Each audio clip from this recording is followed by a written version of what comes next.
Dakong bahin sa Barangay Los Amigos, Davao City gibaha human bundak ang kusog nga ulan kagahapon.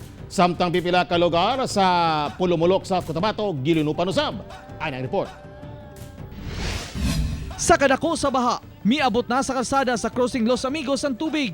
Human milapaw ang sapa sa lugar, hinungdan, daghang motorista ang wala katabok. Bisan ni hunong na ang ulan, nagpadayon gyapon ang pagkaguro sa baha nga gikan sa ibabaw nga bahin. Sa Teachers Village sa Kalinan, Davao City, susama gyapon ang kataas sa tubig baha nga misulod na sa kabalayan.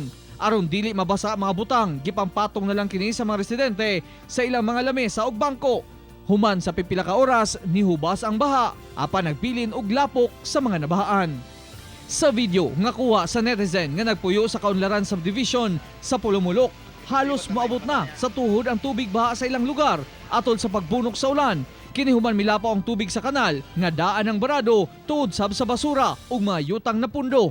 Sumala sa pag-asa ang pag-ulan sa South Cotabato, Jansan ug uban pang lugar sa Soc-Sargent Region, epekto gyapon sa nasinating Easterlies.